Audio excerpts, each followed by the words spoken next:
Todos bienvenidos al segundo día del 13º CICLA, Identidades Culturales Latinoamericanas, Ecología y Medio Ambiente. Es muy grato para mí moderar la mesa temática número 4, denominada la conservación y el uso sustentable de los recursos naturales renovables, sus impactos sociales, ambientales y económicos. Es importante indicar que tenemos a todo un equipo técnico de apoyo que nos colaborará en cualquier imprevisto relacionado con la conectividad y seguridad del evento, a quienes agradecemos.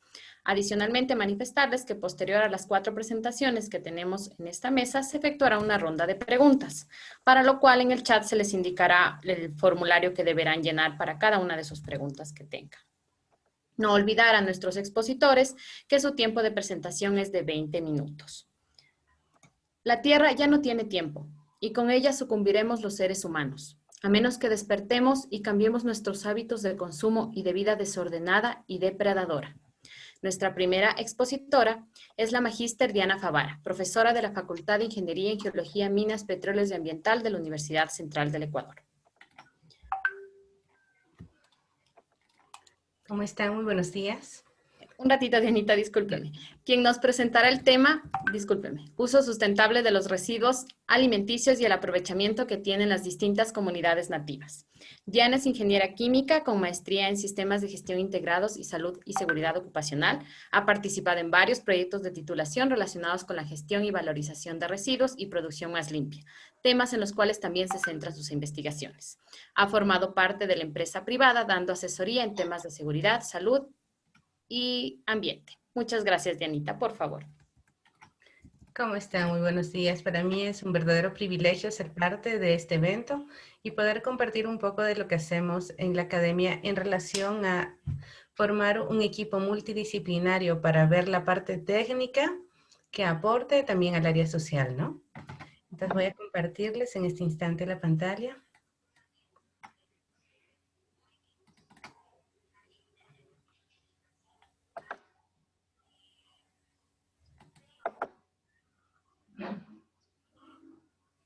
Listo. El uso sustentable de los residuos alimenticios y el aprovechamiento que tienen las distintas comunidades nativas, porque en realidad varias comunidades, como vamos a ver en el transcurso de la presentación, nos han dado un ejemplo de qué es lo que deberíamos hacer nosotros para aprovechar los residuos alimenticios, que en este caso lo vamos a ver como si fueran recursos.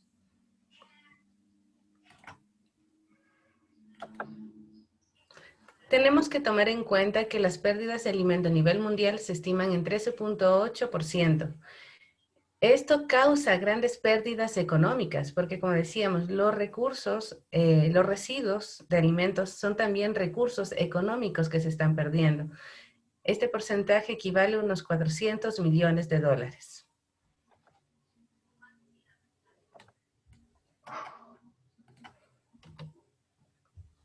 Los alimentos que se pierden después de la cosecha también generan un gran impacto al ambiente. Debemos tomar en cuenta que todo lo que es materia orgánica y residuos de alimentos tienen un gran porcentaje de agua.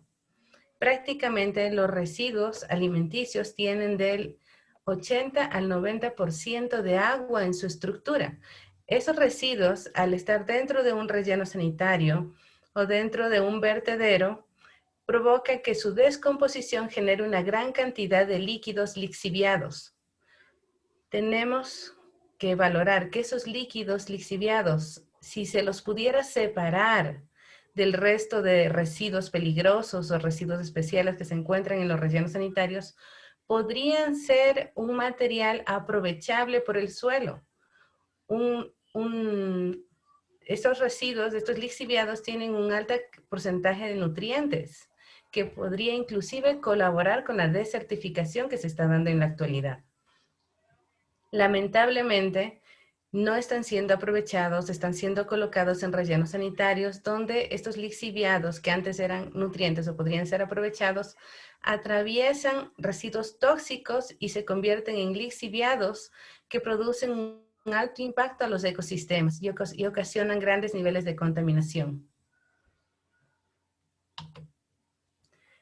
En Ecuador, En Ecuador se generan 14.000 toneladas de desechos que representan más de 5 millones de toneladas anuales.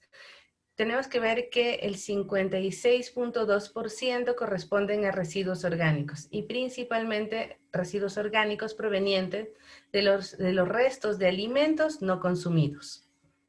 En el Distrito Metropolitano de Quito, cada día llegan al relleno sanitario aproximadamente 2.600 toneladas diarias, de donde el 57.3% son residuos orgánicos. Igual, sobrantes de comida que pudieron ser aprovechados en algún instante.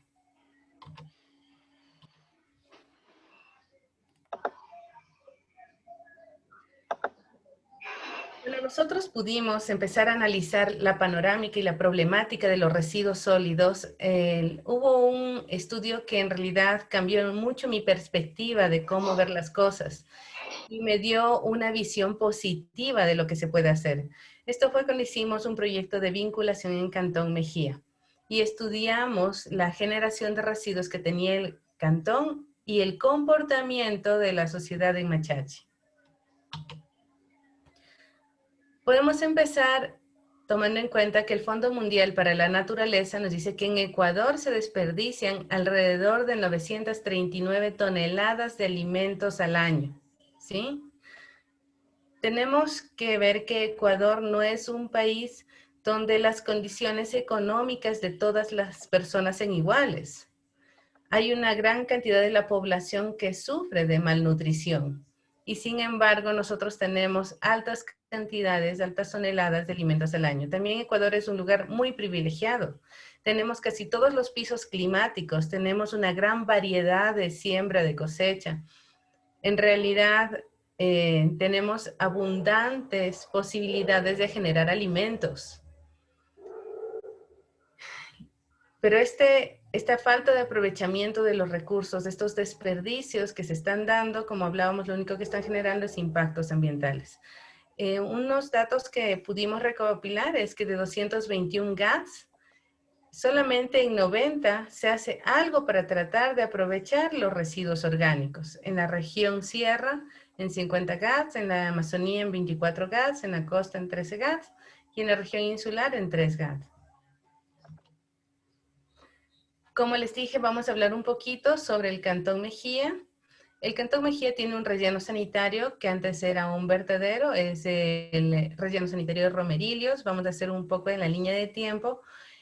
Hasta 1997, este relleno sanitario era un botadero a cielo abierto en una quebrada, donde no tenía ninguna normas de seguridad, donde solamente se depositaba, no había membrana y era un gran impacto para un cauce de agua que existía al final de la quebrada. Aproximadamente desde el 2003 se empezaron a elaborar planes, una planificación para el manejo de los residuos sólidos y principalmente por el impacto que era en esas áreas, olores, vectores y problemas en las personas que eran los recicladores de esa época. Se aprobó el Plan Integral de Manejo de Desechos Sólidos y fue muy bueno porque el Cantón Mejía pudo tener un gran apoyo internacional. Entonces empezaron a hacer las cosas correctamente y con personas expertas que los asesoraron. Entonces en esa planificación empezó por la difusión y la educación a la comunidad, que es la mejor forma de empezar. Entonces lo primero que tuvieron que hacer fue remediar toda esta parte que era el botadero a cielo abierto en la quebrada, y empezaron a hacer una educación y control, cambios en la normativa, para hacer la recolección diferenciada de los residuos. Se les dio a toda la población 2 recipientes, una negra, una verde, y se hacía la recolección los lunes, miércoles y viernes de la materia orgánica, los martes y jueves de la materia inorgánica. También el gobierno del Japón pudo asesorarles y darles equipos para la separación de la materia inorgánica y que puedan aprovechar todo el material reciclable. Entonces, todos los equipos que cuentan la estación de transferencia que se encuentra en el relleno sanitario de Romerillos son equipos donados por el gobierno japonés y en realidad les han dado un uso muy especial, aunque pudiera ser mejor, ya que lamentablemente en el Cantón Mejía se aplicó esta educación ambiental y este marco solamente a la parroquia de Machache. Entonces es el material que proviene de la parroquia de Machache el que viene separado. Con la materia inorgánica se utiliza la técnica del bokashi para el enriquecimiento del suelo. Entonces, con esta técnica, ellos pueden tener un material de suelo enriquecido que lo dan a las personas de los alrededores que a veces lo venden y que lo utilizan principalmente para un vivero donde cosechan plantas nativas y utilizan en la reforestación. Lo impactante de esto es que arrancaron con la capacitación y la educación.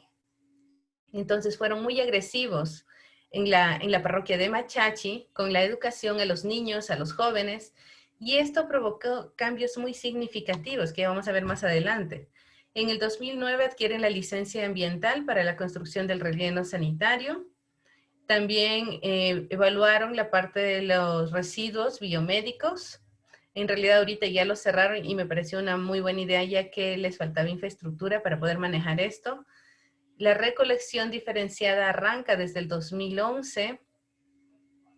En el 2016 se tiene alternativas de lo que es la parte estética, sanidad y confort de la población, donde se hacen todo lo que son el tratamiento de los lixiviados, donde se implementan las oficinas, la parte del vivero y del almacenamiento del bocashi. Aquí vemos cómo arman los cubetos, pero lo más interesante fue que en el 2018 los recicladores artesanales del área ya formaron su fundación, entonces tienen la Fundación de Recicladores de Romerillo. Y esta asociación, este agruparse, les ha permitido que no solamente se sientan recolectores, sino que se sientan empresarios, que se sientan asociados.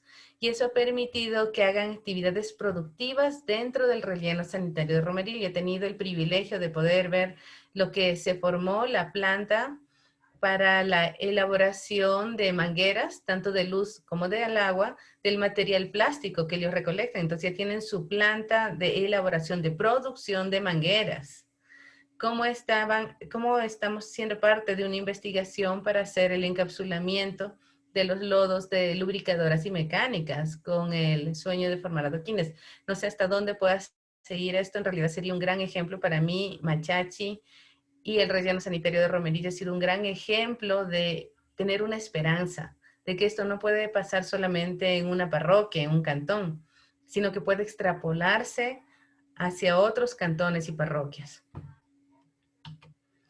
Entonces, como les decía, no pudimos trabajar de forma multidisciplinaria entre el municipio y la Universidad Central del Ecuador a través de un programa de vinculación. Trabajamos con la carrera de Ingeniería Ambiental y con la carrera de Ingeniería de Petróleos, ya que en el municipio se hace la recolección de todo lo que son los lodos de lubricadoras y mecánicas que tienen una contaminación de hidrocarburos.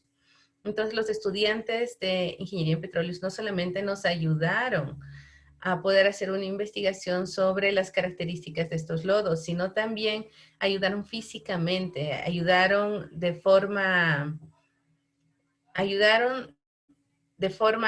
manual, se puede decir, a levantar esta planta del procesamiento de encapsulamientos. Sí, y para mí ha sido un gusto muy grande ver como dos carreras que tal vez pudieran mostrarse como que no pueden trabajar en conjunto, en este proyecto lo trabajaron muy bien, ¿no? Y hicieron un muy buen equipo de conocimientos para el servicio de la comunidad. Entonces, nosotros partimos en Machachi, que es donde se hace la recolección diferenciada, con encuestas a 319 negocios, 369 hogares, donde nos pudimos dar cuenta, aquí estuvo la zonificación, esto hicimos junto con los estudiantes de las dos carreras, fuimos puerta a puerta motivando la recolección diferenciada y tomando datos de la encuesta.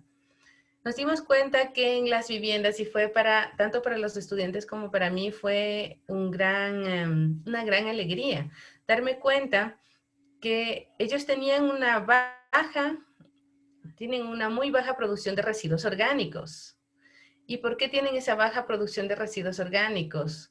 porque en los hogares de Machachi hay un nivel cultural ambiental muy bueno, donde la gente tiene sus jardines, tiene sus macetas y la materia orgánica la colocan para compostaje. Entonces, lo que mandan al recolector es una cantidad mínima.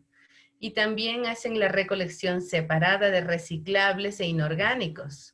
Los per cápita que están generando las familias son de 1 kilogramo, de 0,7 kilogramos habitante día. Son per cápita muy bajos. Porque, insisto, en cada familia tienen una conciencia de clasificación. Nosotros vemos aquí qué es lo que hacen con los residuos, ¿no? La quema es muy poca, la mayor parte va al carro recolector, regalan, venden, porque ellos, justamente nosotros quisimos ver si se podría hacer una recolección, una ruta de recicladores y nos impactamos en que no se puede hacer, porque cada familia ya tiene a su reciclador de mano.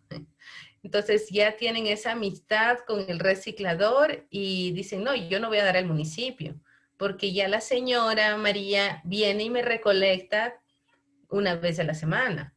O yo no voy a dar al municipio porque me dan $1 por lo que yo les doy. Muchos regalan, muchos dan a recicladores, pero no mandan en los carros recolectores. Como les decía, ellos aprovechan, ya vamos a ver cantidades, la parte de la materia orgánica en la elaboración del bokashi, y eso utilizan en el proceso de viveros para sembrar plantas nativas y utilizan estas plantas nativas para la reforestación de áreas. También tuvimos el privilegio de participar en muchas campañas de reforestación, que ha sido muy satisfactorio.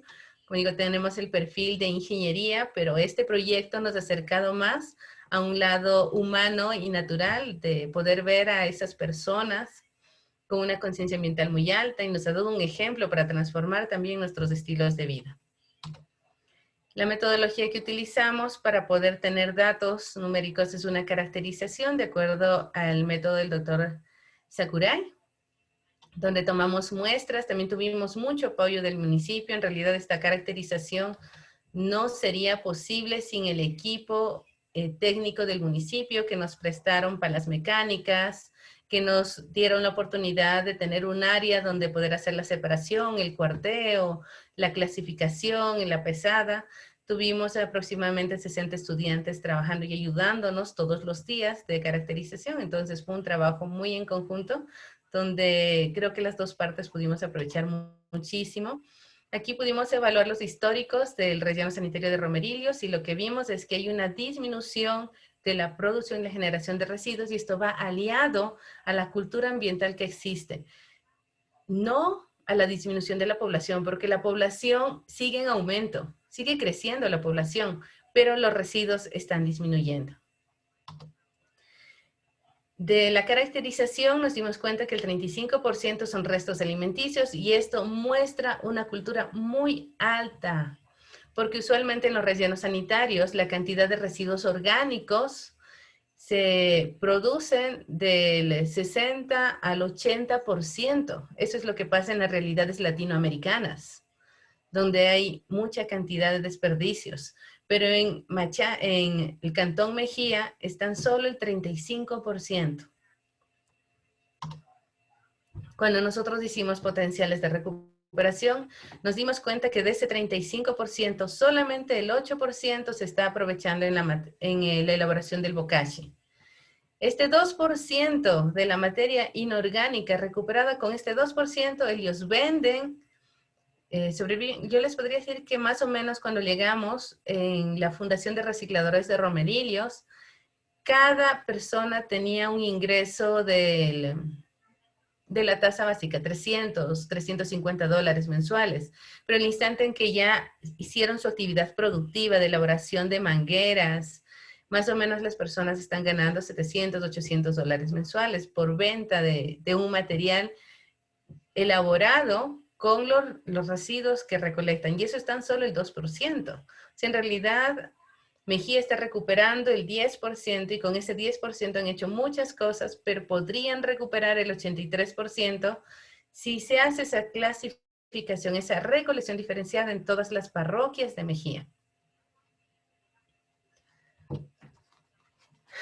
Y en realidad este es un ejemplo, pero nosotros, ya haciendo una pequeña investigación de qué es lo que se vive a nivel, qué es lo que se vive a nivel Ecuador, en cuanto a lo que es el aprovechamiento de residuos, tenemos datos muy interesantes. En Cotopaxi se formaron las ferias comunitarias por pandemia, donde hay un intercambio de todos los restos de alimentos, de tal forma que no existen residuos en esas ferias. En Imbabura, los Kitucara, un pueblo de Imbabura, ¿qué es lo que hacen? Ellos cosechan y todos los restos de la cosecha los reparten entre vecinos y amigos, provocando que no existan estos desperdicios. En Otavalo, hacen la clasificación diferenciada. Entonces, también están formando compostaje de la materia orgánica residual. En Carchi, en la parroquia de Concepción, las comunidades tienen esa cultura de consumir diariamente lo que producen, de tal forma que no generan desperdicios. En Loja, una comunidad guera, de una comunidad saragura, preservan los alimentos, tienen lugares de almacenamiento y preservación, de tal forma que no producen desperdicios anuales, ya que son almacenados para redistribuirlo a través del tiempo. En Zamora Chinchipe, la comunidad de los guayacanes guarda las cantidades para abastecerse por 1 o 2 semanas. Entonces, sin tener mucha tecnología, sin tener mucha inversión, adquieren formas naturales de almacenamiento para preservar esos alimentos y poderlos reutilizar. Los sionas recolectan frutas en cantidades que pueden consumirse y tienen esa cultura, no solamente lo que consumo.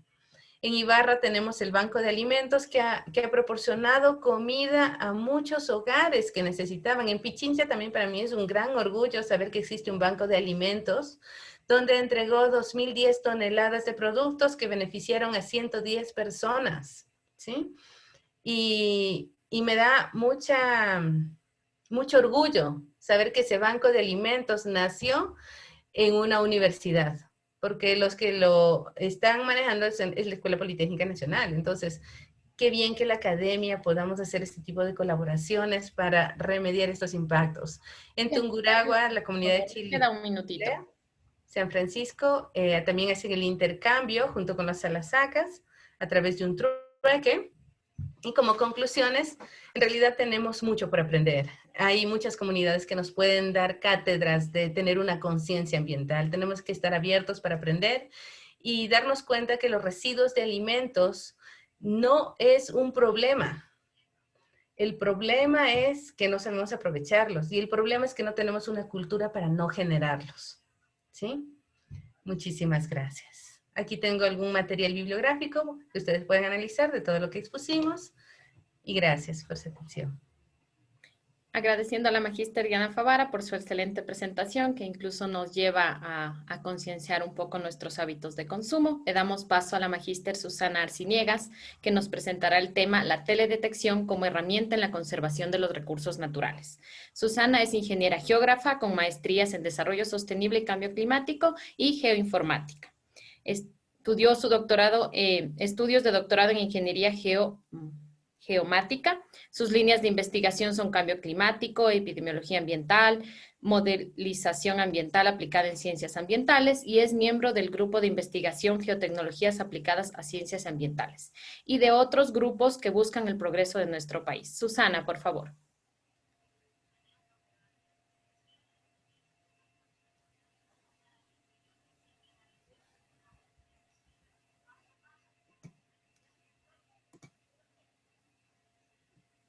Susana, ¿está en la sala? Sí. Gracias, Sí. por favor, siga. Ok, vamos a compartir.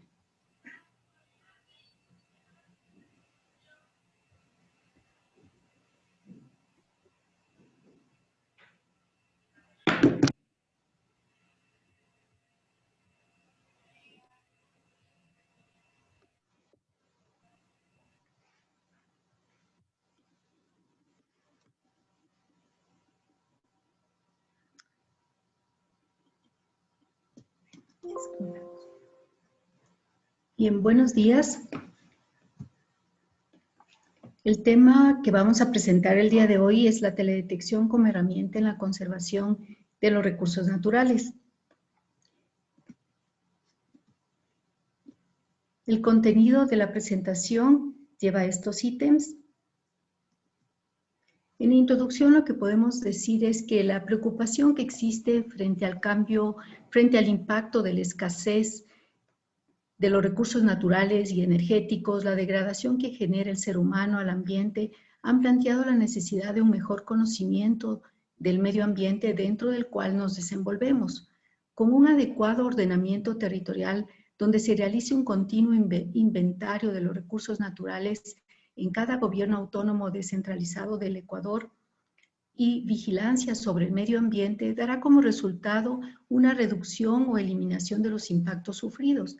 La teledetección nos proporciona cada vez más datos e información para lograr desarrollar programas que se enfoquen en la calidad de agua, calidad del suelo, calidad del aire. En el grupo de investigación Geotecnologías aplicadas a las ciencias ambientales, venimos trabajando en nuevas tecnologías y procedimientos que apoyen el monitoreo y evaluación de los recursos naturales, los mismos que comprenden 3 tipos de información y que a continuación, en base a estos 3 grandes grupos de tipos de información, estamos desarrollando proyectos de investigación. El primer tipo de información, una información espacial que representa la organización y la distribución de ese espacio físico en todos los elementos que constituyen el territorio. Una información espectral que caracteriza y puede conducir al conocimiento de la naturaleza de los territorios. Una información temporal que permite la detección de cambios que se presentan en los territorios o en la atmósfera en el transcurso de un tiempo.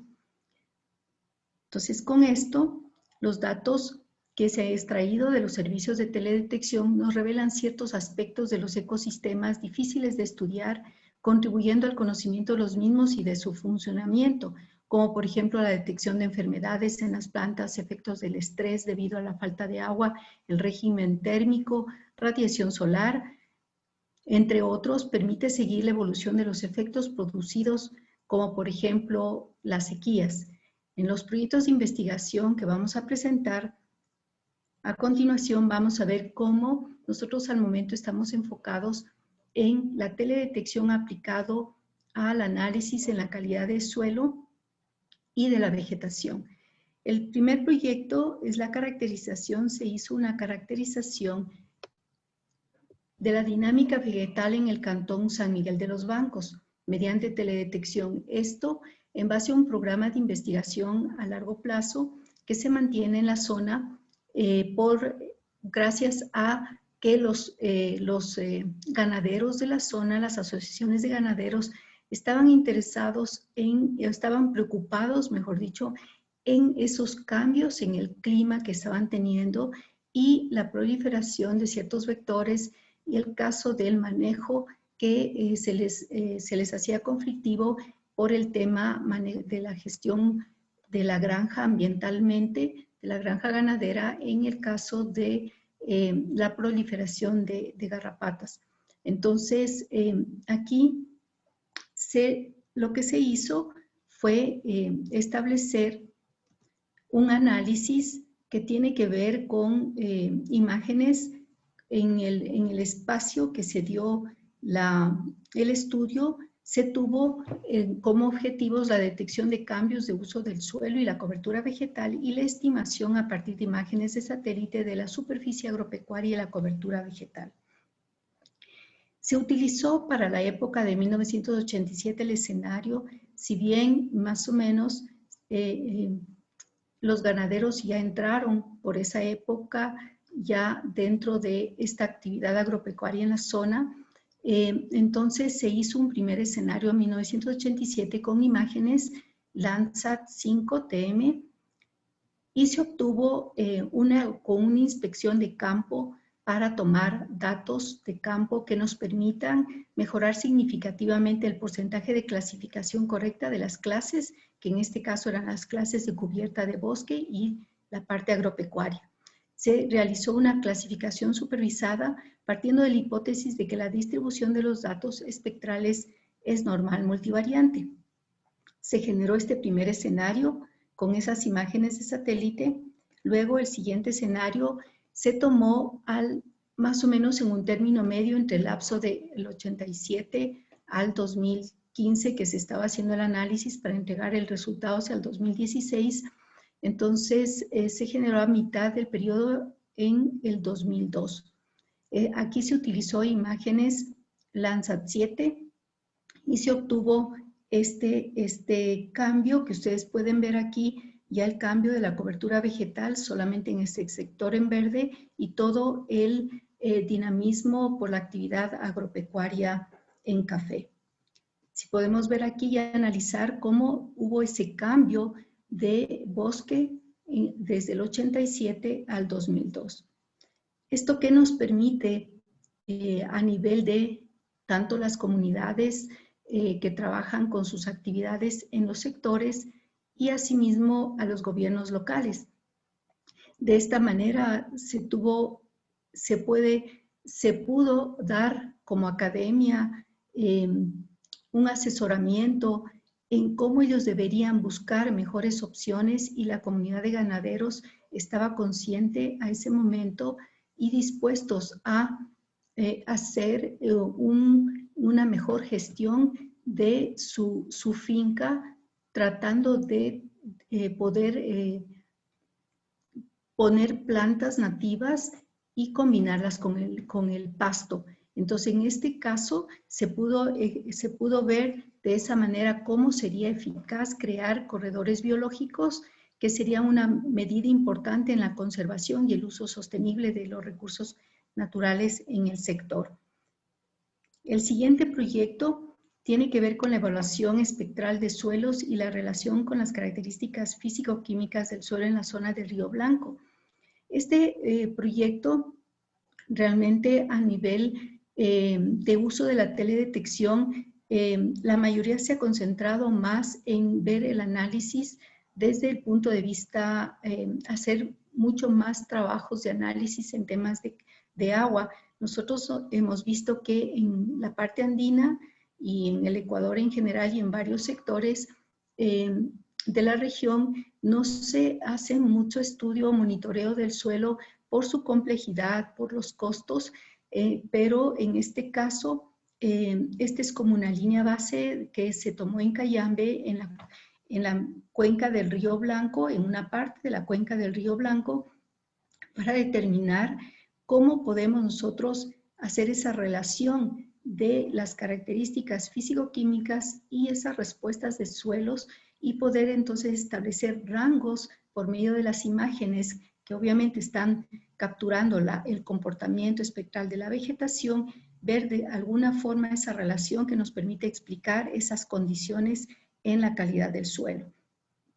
La metodología se generó la creación de zonas homogéneas. Aquí vemos toda la cuenca del Río Blanco. Se trabajó la mitad hacia arriba, ya que este otro sector era un sector básicamente privado y no tuvimos acceso. Entonces se estableció una metodología multicriterio para poder establecer estas zonas homogéneas en los conceptos de uso, pendiente y orden del suelo. Se hizo un muestreo en los meses de junio, julio, agosto del 2018. Se estableció aproximadamente 2 puntos por cada zona homogénea. Entonces, la distribución aquí de los puntos de muestreo y las zonas homogéneas se obtuvo una muestra de suelo y también con cilindros para llevar luego al laboratorio y hacer el análisis espectral, y con estas muestras de aproximadamente 1 kilogramo, en cambio sacar todo lo que es el análisis físico-químico. En el análisis físico-químico y espectral, en inicio se tomó lo que es el pH, la conductividad eléctrica, la humedad y la materia orgánica. En lo que es el análisis espectral, se tuvo la colaboración del Instituto Espacial Ecuatoriano, el cual nos proporcionó el uso de un espectroradiómetro que nos permite hacer todo el análisis en el comportamiento espectral de teledetección. Entonces, con esto se pudo ver las características espectrales y el patrón espectral de los suelos, ir viendo básicamente que van desde lo que es el infrarrojo al el infrarrojo de onda corta. Con esto se hizo un análisis exploratorio dentro de lo que tiene que ver con análisis estadístico y se pudo determinar las correlaciones entre las bandas buscando las bandas, esa correlación entre las bandas de satélite y las bandas de campo. Esto es una primera realmente aproximación que se puede decir inicial a nivel de estudios de suelos, ya que la teledetección más explica el comportamiento de la calidad del suelo, la contaminación del suelo desde el punto de vista de cómo está la respuesta espectral de la vegetación. En nuestro caso, estamos tratando de ir, este es un inicio, una línea base de la investigación, tratar de ver cómo se puede explicar por medio de un comportamiento espectral satelital las condiciones de un suelo sin tomar en cuenta, no analizarlo como una interferencia del suelo respecto a la vegetación. Entonces las matrices aquí, he tomado solo algunos ejemplos, por ejemplo en Páramo Molisol, vamos viendo el análisis cómo se da la correlación entre las bandas espectrales de campo con las bandas espectrales de satélite, teniendo ciertos elementos. Por ejemplo, aquí en Páramo Molisol tenemos un buen comportamiento en las bandas desde lo que es el 4, 5, 7, 8 y las bandas satelitales tenemos en 5, 6, 7, 8 y el 8A. En lo que es Páramo Andisol es por las mismas características del orden del suelo andisol, entonces tenemos una mayor fuerte correlación entre casi todas las bandas de campo con las bandas de satélite en el comportamiento espectral. Aquí tenemos en Pasto Molisol, teníamos en Páramos, aquí tenemos en Pasto Molisol ya un cambio, tenemos una correlación moderada, se puede decir, para poder establecer esa relación entre las dos bandas, las dos respuestas espectrales de campo y de satélite. Los resultados, en el análisis de los resultados de laboratorio, el pH en la zona se dio a más ácidos a páramos, menos ácidos correspondieron a lo que es pasto. Entonces, de acuerdo a lo que es la conductividad eléctrica, los efectos fueron despreciables en salinidad, en la humedad, una relativa humedad y mucho mayor en páramos, y la materia orgánica, un mayor contenido en páramos. Entonces, de acuerdo al análisis físico-químico, un comportamiento de acuerdo a estudios generales dados en la zona desde hace muchos años, se mantenía las características dentro de lo que son este tipo de suelos en este sector de Cayambe. ¿Qué es lo que queremos con esto? Ver los valores aquí en los valores espectrales, un resumen de todo lo que tenemos con lo que es campo versus satélite, tomando en cuenta el uso y el orden del suelo. Se pudo ya comenzar a ver la relación de acuerdo únicamente a los resultados que nos dieron en la correlación del análisis exploratorio. Entonces, basado en esta correlación, se pudo concluir hasta el momento, una primera conclusión es cómo están esos rangos. Ya podemos determinar o explicar cómo están las condiciones de un suelo basados en qué rangos únicamente de las bandas que mantuvieron mayores correlaciones. Entonces, en el caso de, por ejemplo, Páramo Molisol, tomando en cuenta los resultados de la correlación, entonces generaron estas tablas en donde ya podemos explicar de alguna forma en satélite, en este caso en Sentinel-2, que fue las imágenes de satélite que se utilizó, en qué rangos se puede decir que teniendo esa respuesta dentro de ese rango espectral, entonces el comportamiento de los suelos es el que está definiéndose por humedad, pH, conductividad y materia orgánica. Esto nos da una serie de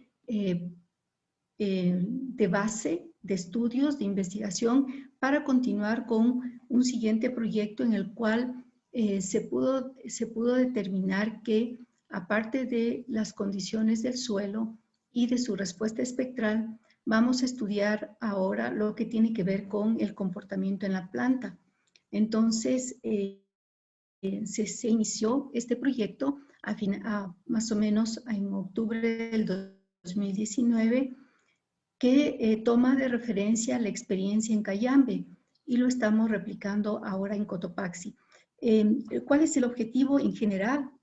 Es estimar ese comportamiento espectral, pero ya no solo desde el punto de vista de suelo, sino hacer el análisis espectral de suelo, el análisis espectral de planta y también ver de qué manera se puede, con esa dinámica suelo-planta, estimar la aplicación del biol en unidades experimentales en la zona andina para ir aprovechando todo este ciclo de ver la calidad del suelo versus su aprovechamiento de manera agroecológica.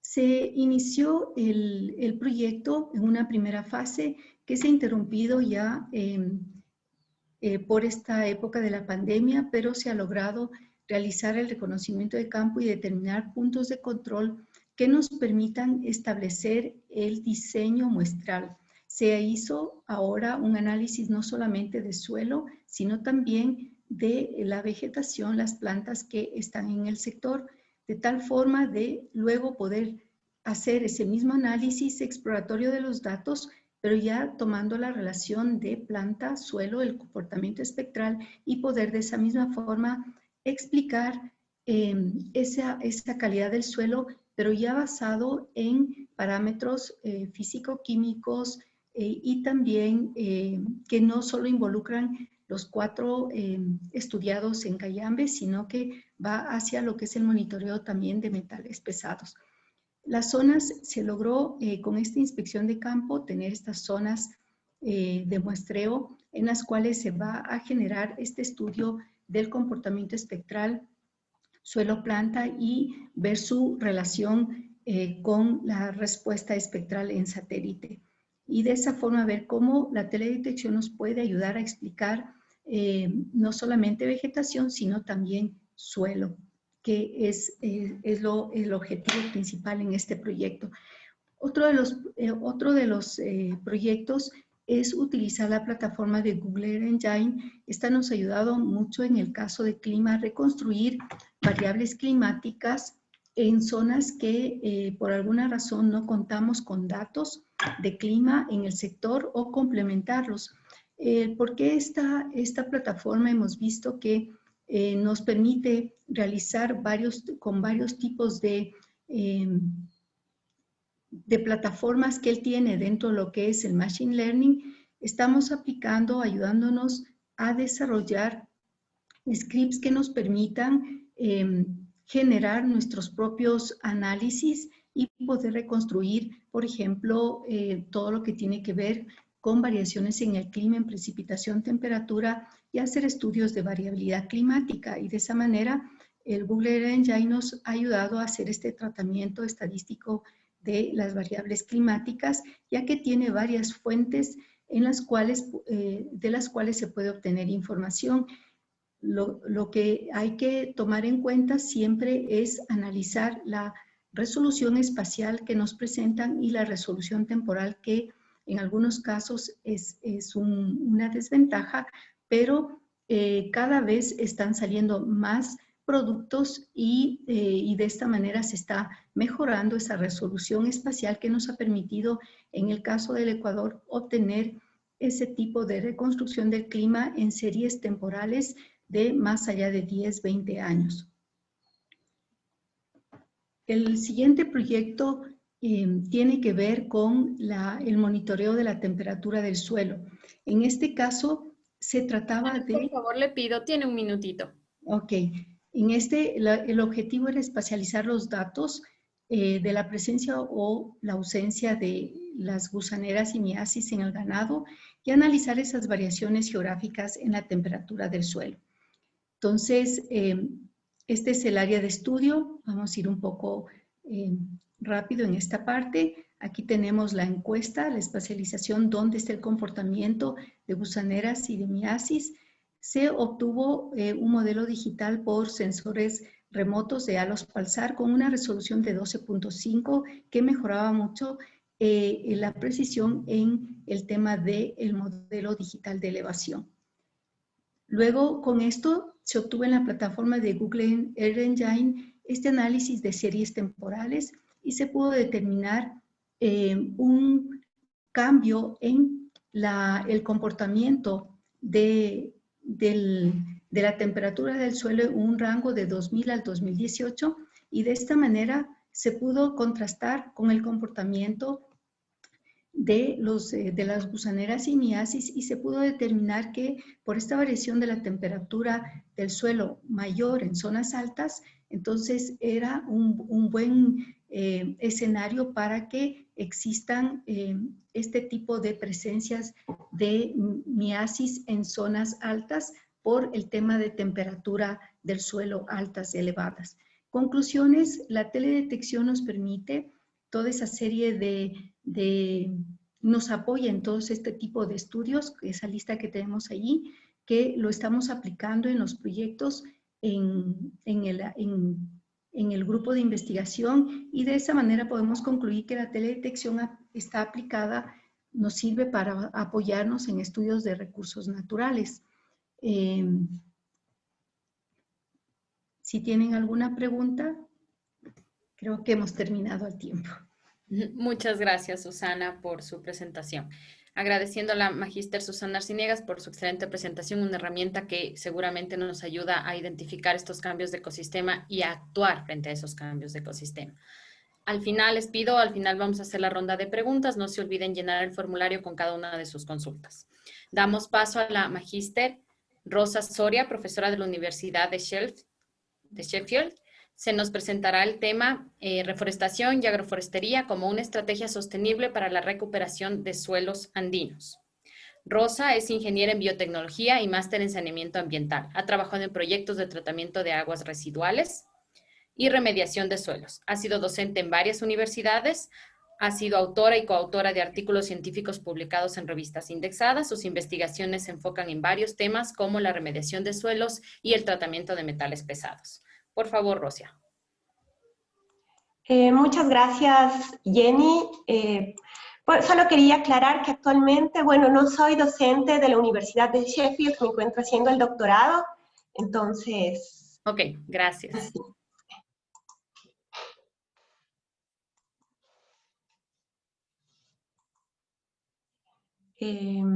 Bueno, muchas gracias por la presentación y por la invitación, muy contenta de estar aquí con ustedes. Y pues sí, dentro de esta mesa quería presentar el tema de la reforestación y agroforestería como una estrategia sostenible para la recuperación de suelos andinos.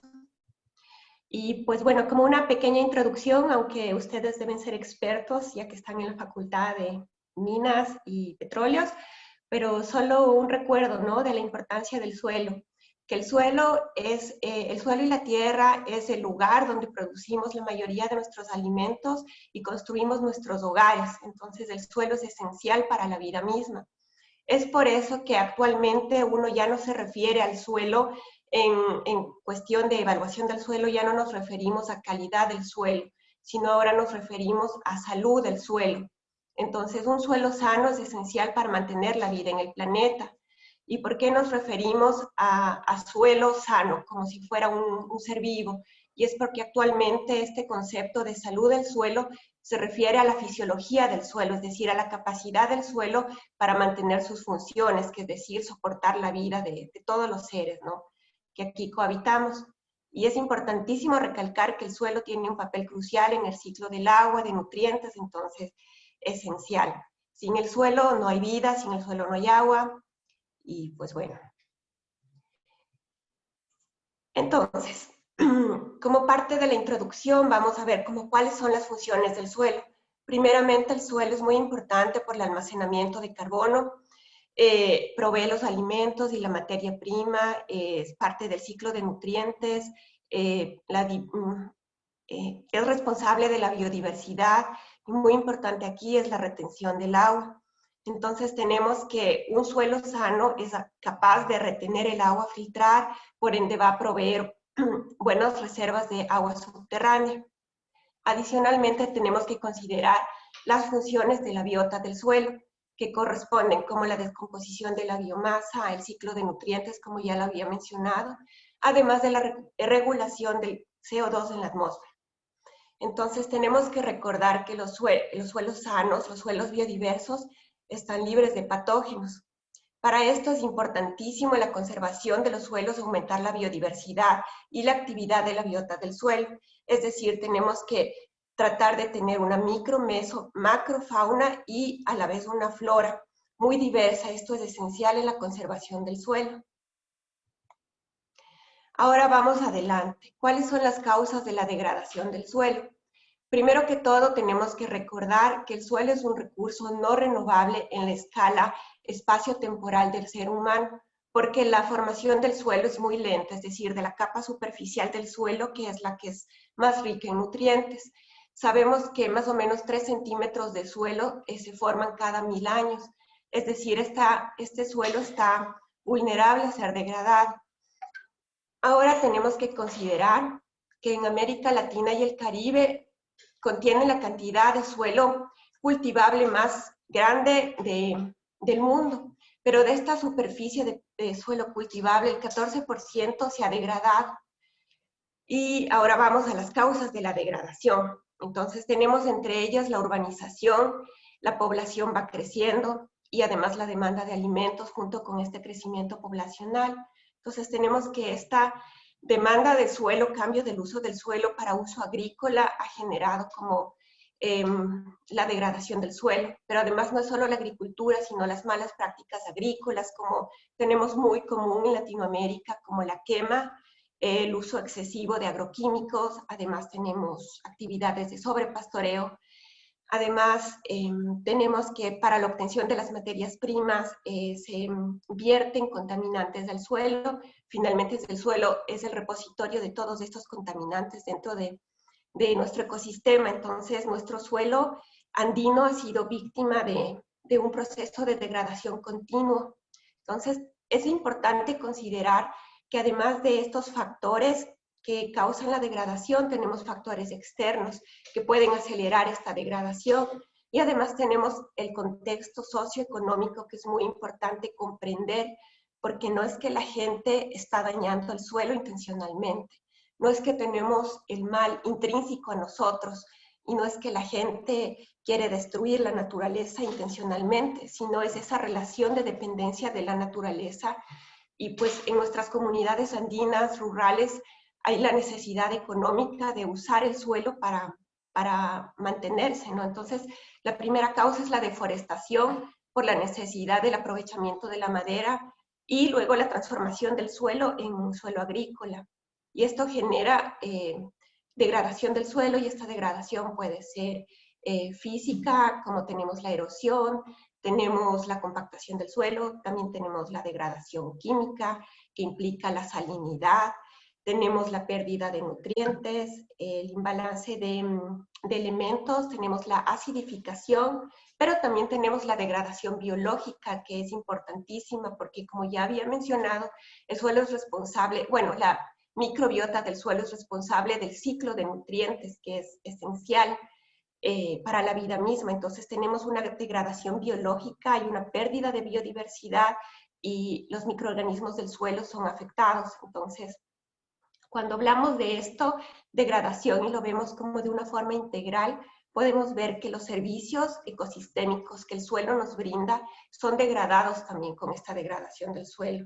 Y si lo vemos en el contexto socioeconómico, podemos ver que las personas que inicialmente usaron los recursos forestales porque necesitaban estos ingresos, estos recursos, ahora se enfrentan a un panorama de suelo degradado, que muchas veces en nuestro ecosistema andino, debido a las pendientes, este suelo degradado y es muy difícil de recuperar por la erosión que tenemos. Entonces, luego estas personas, las comunidades que tienen estos suelos degradados en los Andes, en realidad son muy vulnerables porque ya no pueden gozar de los servicios ecosistémicos como son la provisión de agua, la fertilidad del suelo, por ende quedan a la deriva. Entonces, es muy importante que nos enfoquemos en esto. Y es importante porque la razón de la explotación del suelo es porque las comunidades dependen de él. Y, por ejemplo, en Latinoamérica, en Brasil, la mayor causa de deforestación es la tala de árboles para la transformación del suelo en cultivos de soya o de café, al igual que está pasando en Paraguay y en Colombia. En Ecuador la principal causa ha sido la conversión de bosques en bananeras. En la costa tenemos también la tala de manglares para camaroneras. Entonces, todos estos procesos de explotación de los recursos forestales luego generan degradación del suelo. Pero todo esto es, la razón de todo esto es la dependencia de la población, la necesidad de un ingreso. Entonces, para poder atacar este problema, es bien importante que estemos conscientes de la parte social, ¿no?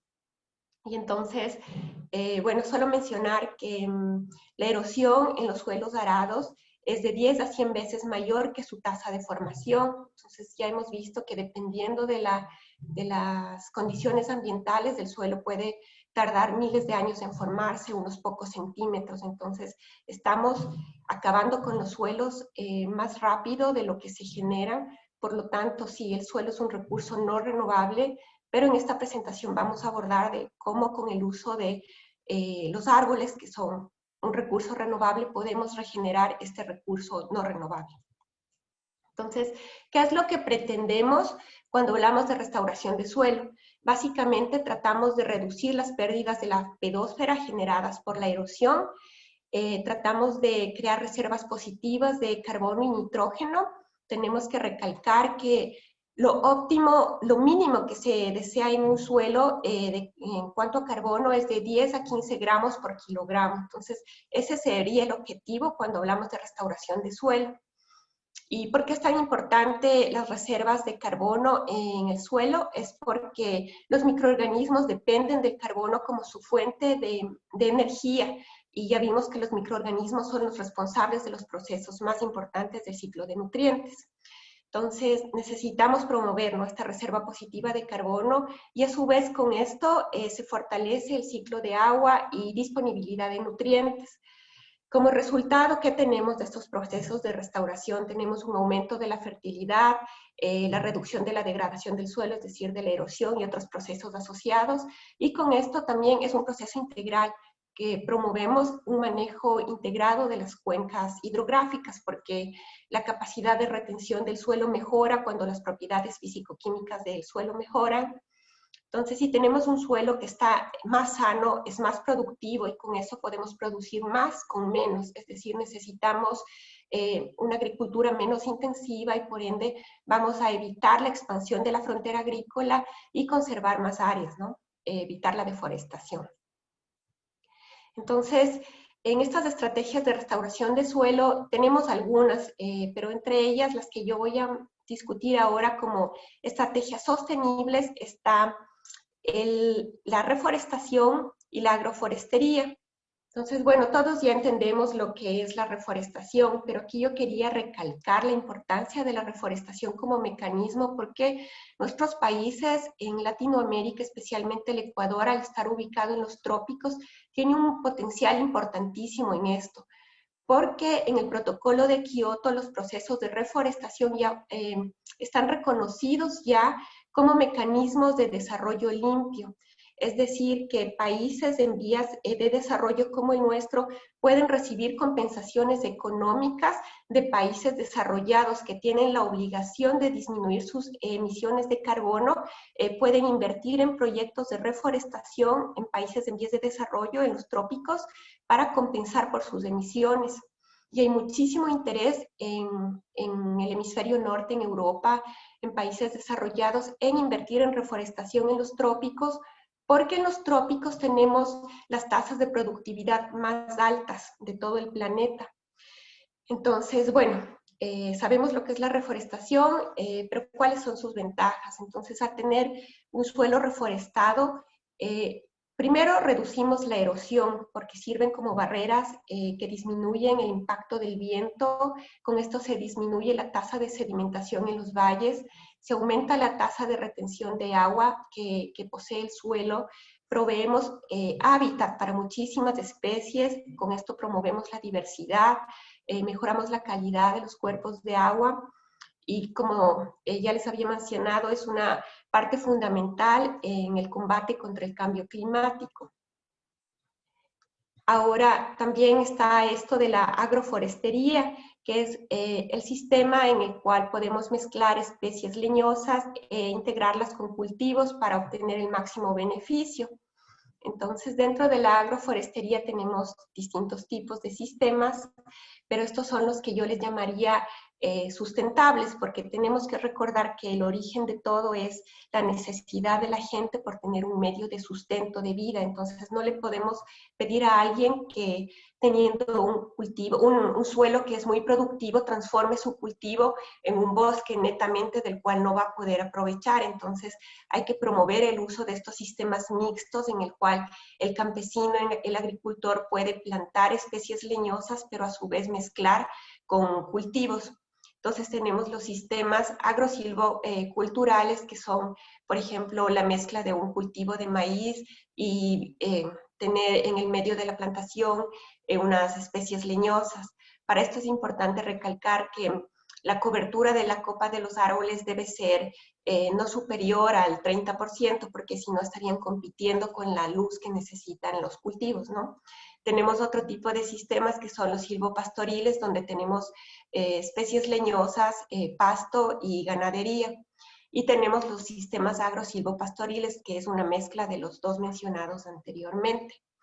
Entonces, ¿cómo estos sistemas permiten a la gente que tengan un sustento a través de sus cultivos, el ganado, pero a su vez permite que las especies leñosas contribuyan con la materia orgánica que el suelo necesita, se reduce la erosión, el impacto de los vientos, capturamos agua, entonces es un ganar-ganar.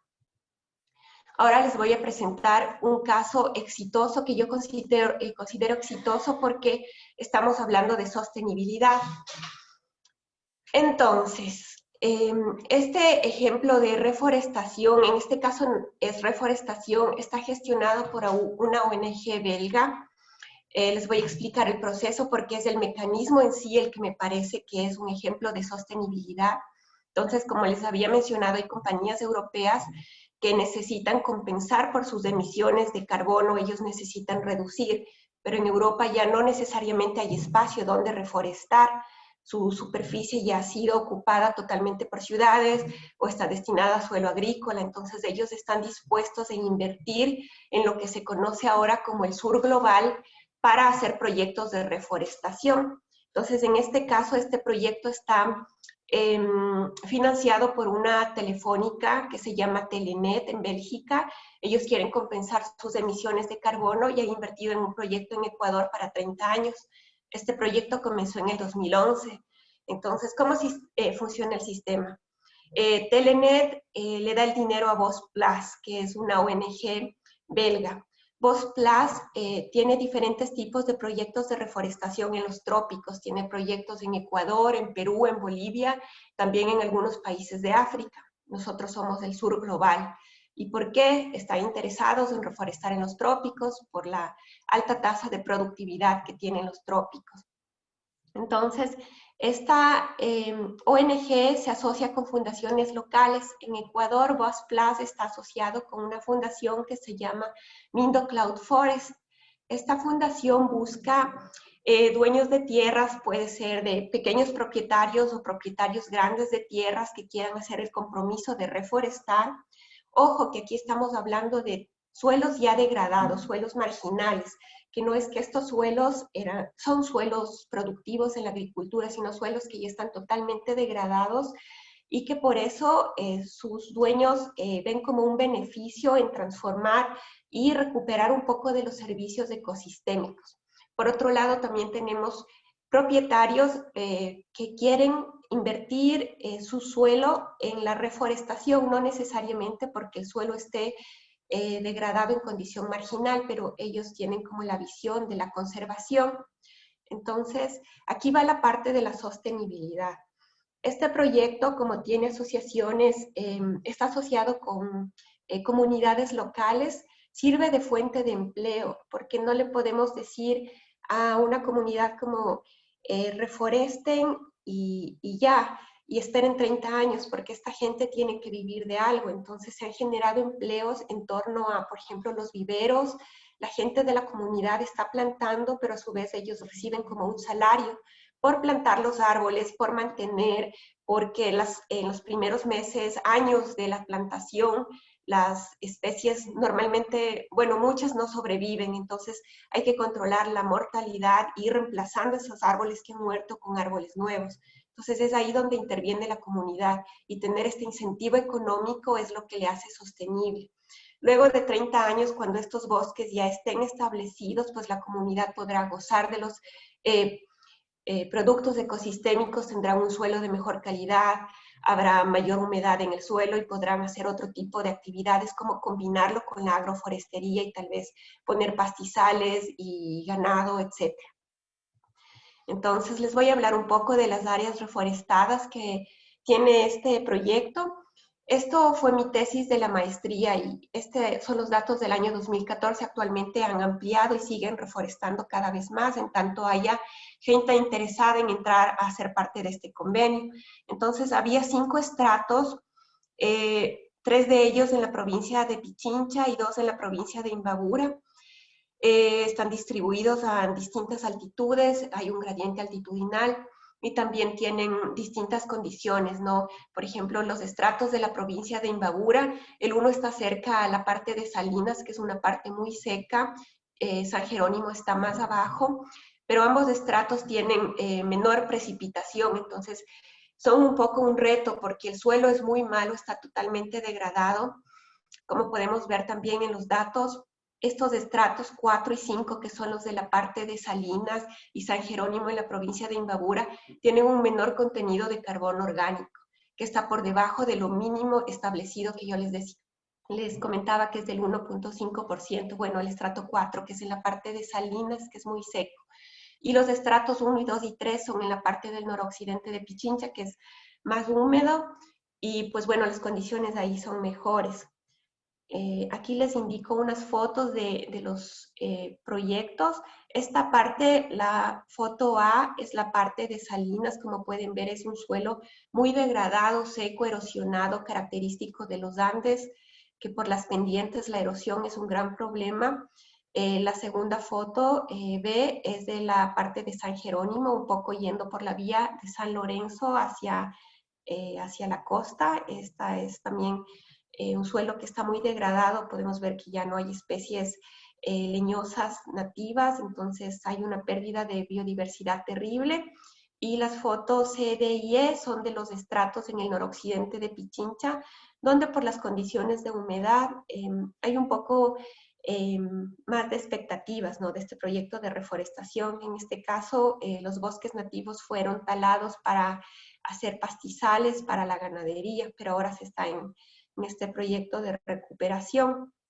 Entonces, como pueden ver en la foto A, estas son las fotos de los árboles reforestados y es un reto realmente, y es el por qué muchos proyectos de reforestación no funcionan, no se puede solo ir y plantar árboles y dejar los árboles abandonados.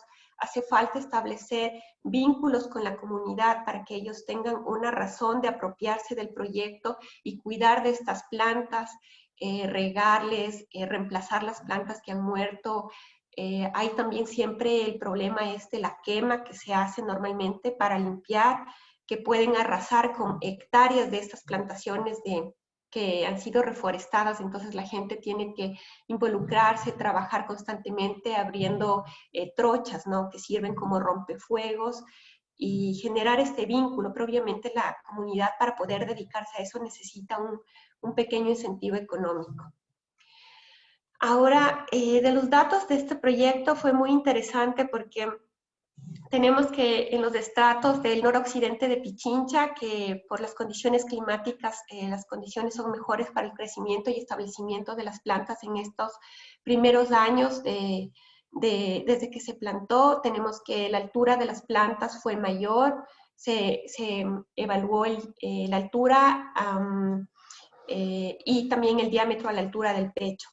Entonces tenemos que la altura fue mayor en los estratos del noroccidente de Pichincha, en tanto que la altura fue menor en los estratos de la parte de Imbabura por las condiciones climáticas adversas que había mencionado. Igualmente el diámetro basal de las especies arbóreas analizadas, tenemos que en los estratos 2 y 3, que son del noroccidente de Pichincha, las especies arbóreas tenían un mayor diámetro, lo cual, bueno, era esperado. Y tenemos también que el almacenamiento de biomasa, que es lo que motivó este proyecto. ¿Cómo estamos de tiempo, Jenny? Justo. Un minutito, Rosa, por favor. Ah, sí, bueno, gracias. Entonces tenemos que el almacenamiento de biomasa es prometedor en las áreas donde hay como mayor humedad, en tanto que es un reto en las áreas de la parte de Imbabura. Pero no por eso se debe dejar de hacer estos proyectos de reforestación, porque es un ciclo. Si no mejoramos las condiciones del suelo, cada vez va a haber más desertificación y problemas de sequía. Hoy en día que el agua ya cotiza en la bolsa de valores, esto es esencial. Bueno, solo mostrar brevemente que los objetivos del almacenamiento de carbono orgánico están muy lejos de cumplirse. Los puntos rojos son las áreas de suelo degradado que han sido reforestadas, y aquí arriba podemos ver los puntos verdes. Son muestras de bosque nativo, entonces podemos ver que el suelo degradado está muy lejos del bosque nativo, que está a la misma altitud, muy cerca de las áreas degradadas. Y bueno, la importancia de reforestar con especies nativas.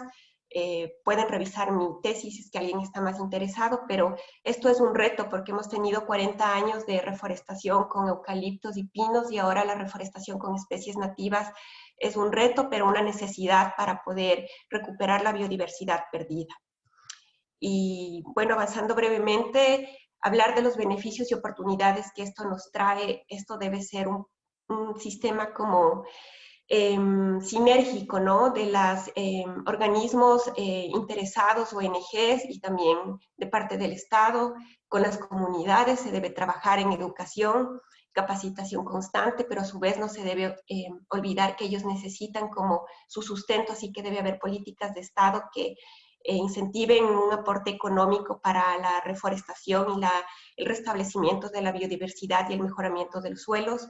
Por otro lado, hay oportunidades emergentes como el turismo científico y académico, y la posibilidad de cooperación entre la academia y estos proyectos y las comunidades.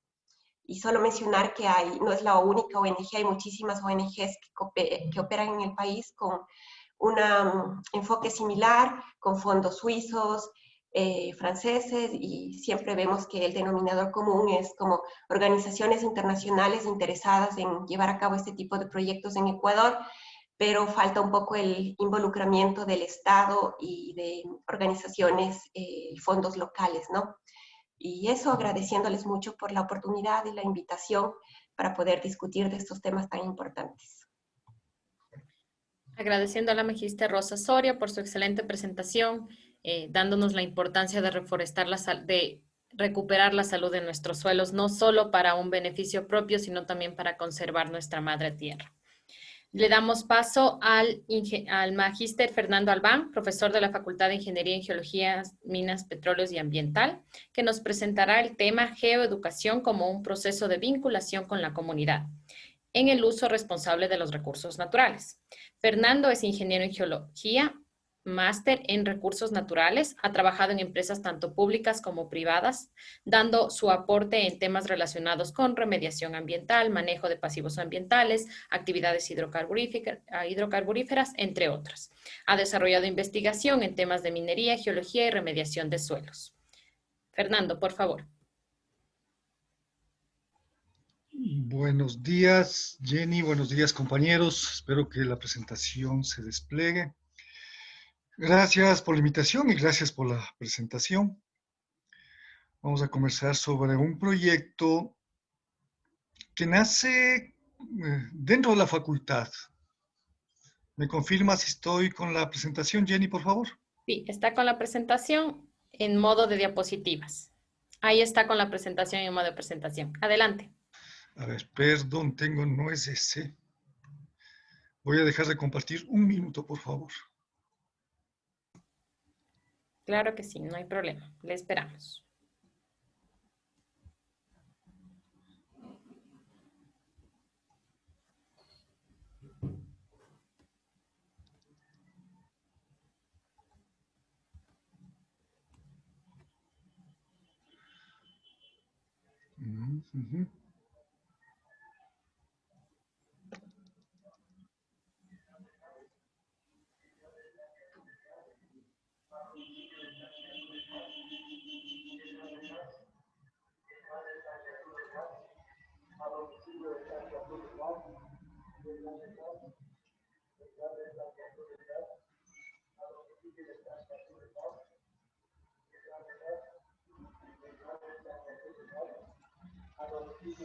Ahora sí.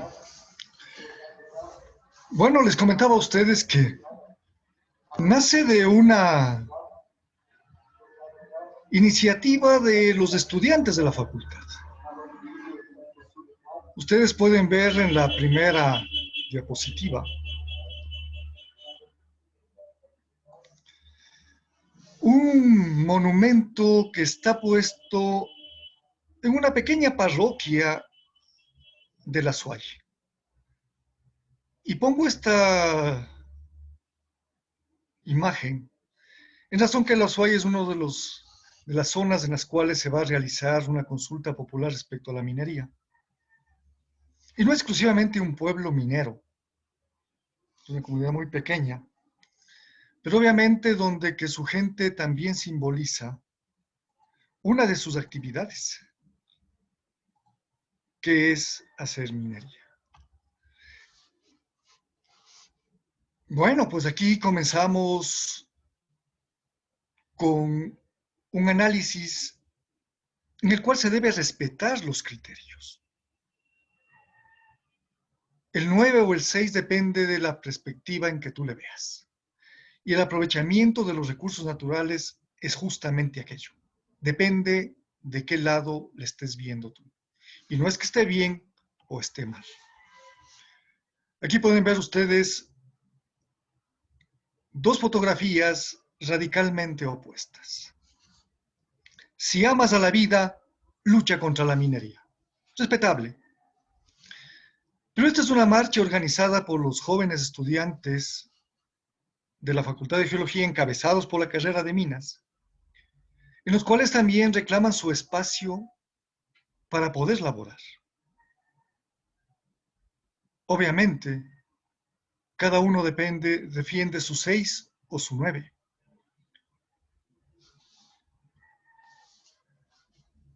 Los recursos naturales han estado intrínsecamente asociados a la evolución del Homo sapiens. Cuando en el Paleolítico comenzaron a chocar dos piedras, estaban utilizando un recurso natural. Cuando encontraron que el sílex, al golpearse, genera chispa y lograron dominar al fuego, ya estamos utilizando los recursos naturales. En el primer origen, una vez que conseguimos dominar el fuego, habrá la evolución del ser humano, como ustedes lo conocen muy bien. Puede dormir, porque tiene fuego, no tiene que estar siempre pendiente de los depredadores, puede cocinar la carne, es decir, mejora su capacidad de evolución. Y luego, obviamente, comienza la evolución del mismo, pasando por las diferentes eras, logrando que cada vez más esos elementos que están en la naturaleza sean utilizados. Sí, también se ha utilizado para mal, no podemos decirlo. Se construyeron muchas armas, naturalmente. Mejoró las armas, mejoraron la conquista, pero también mejoró la agricultura, porque ya no solamente ocupaba un palo endurecido al fuego, sino que tenía estos minerales que ya le daban mayor dureza. En 1600 hay un quiebre con el aparecimiento del carbón, el carbón mineral, que ha sido muy cuestionado respecto a su uso, pero obviamente marca un hito. Estamos para 1945, la era atómica, obviamente, muy destructiva, Hiroshima, Nagasaki, pero también en la medicina es muy utilizada la parte atómica, pues. Los grandes instrumentales y equipos de la medicina están asociados a este principio atómico. Y si nos vamos a la actualidad, hay mucha demanda por minerales que antes no se los tenía muy en cuenta, las tierras raras. Y obviamente cada uno marca su etapa, es decir, el ser humano, desde sus orígenes, ha necesitado de los recursos naturales.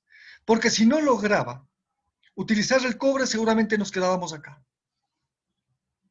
Si no lograba utilizar el hierro, seguíamos utilizando instrumentos de cobre que obviamente tienen menos dureza, porque el cobre tiene ciertas características naturales. Aquí les hacemos un análisis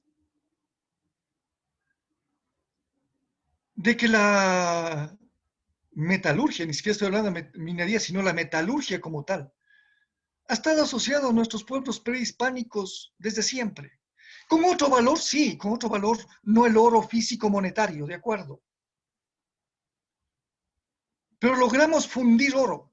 Imagínense lo que es ustedes fundir oro. Para tener obras realmente de arte. Nuestra cultura latolita, que está en la costa pacífica, fue la primera en utilizar platino según los últimos análisis realizados, incluso antes que los europeos. Es decir, tenían un conocimiento de cómo explotar y cómo fundir, o hoy llamamos el beneficio, de estos minerales.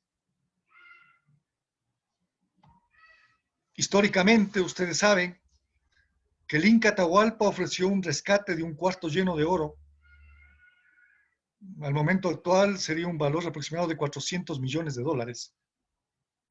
Pero ¿cómo hicieron los incas y los quituscaras para conseguir tanto oro? Llenar un cuarto de oro es una inmensidad. Implica que tenían conocimientos, tecnología, y aplicaban una tecnología. No solamente lavaban oro en los ríos, ojo, sino también explotaban en minas. En el Ecuador se tiene vestigios arqueológicos de explotación minera de oro, tanto en Zaruma, en la provincia del Oro, como en Nambija. Como les mencionaba a ustedes, en este proyecto que es de estudiantes de la Universidad Central, participaron 50 estudiantes de todas las carreras. De igual forma, 5 profesores y conmigo 6 profesores, para poner en el tapete de la discusión el aprovechamiento de los recursos naturales. El sí o el no del aprovechamiento de los recursos naturales, sin análisis, sin objetividad, nos quedamos en la retórica. Y eso es lo que nosotros pretendemos con el proyecto de vinculación. Si alguien no está de acuerdo con la explotación de los recursos naturales, analicemos. Y nosotros proponemos una explotación racional de los recursos naturales. Para eso nos formamos, para eso formamos ingenieros geólogos, mineros, petroleros y ambientales. Gran parte de la discusión se da porque la gente desconoce de muchos temas. Nosotros queremos abrir ese debate. Y por eso es que nosotros presentamos en varias facultades de la Universidad Central. Y también tuvimos la oportunidad el semestre anterior de presentar en la Universidad Estatal de Bolívar,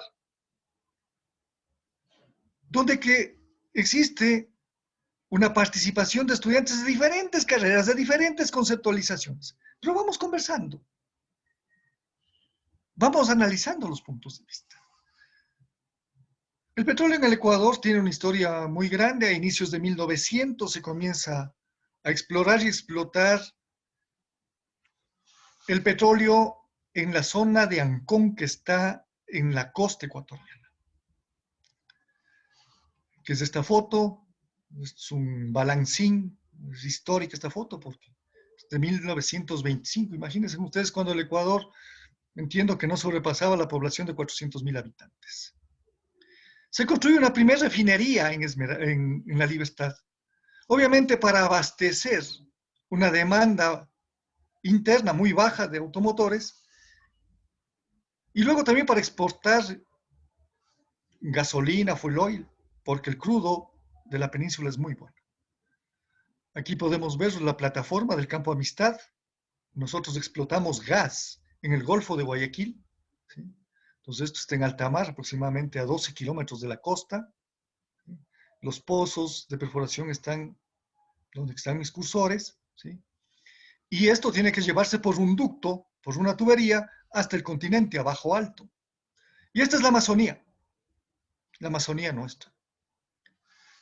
Donde que obviamente podemos decir, ¿existe una deforestación? Sí, por supuesto que sí. Sin embargo, la normativa ambiental que ha ido cambiando, que todo es perfectible, ya pone estándares a estas actividades de deforestación. Hoy está limitado las áreas a deforestarse. Pero alrededor de las facilidades, como se denomina en el mundo petrolero, ustedes pueden ver que el bosque se mantiene. ¿Por qué el petróleo explotamos? Aquí está la costa, aquí está el Campo Amistad que les mencionaba, el gas del Golfo, aquí tenemos Ancón, la fotografía que les indicaba, y acá tenemos el oriente, porque geológicamente el petróleo se deposita en cuencas sedimentarias, es decir, en rocas que son porosas y permeables, y que tuvieron el aporte de materia orgánica, porque hasta ahora la teoría más aceptada del origen del petróleo es orgánica. Entonces no podemos desplazar este recurso a otro lado, porque son cuencas, la cuenca oriente y la cuenca del Golfo de Guayaquil. Y obviamente tenemos que, para exportar el crudo del oriente, llevarle a la costa. ¿Y dónde se vio que era la mejor opción? Esmeraldas.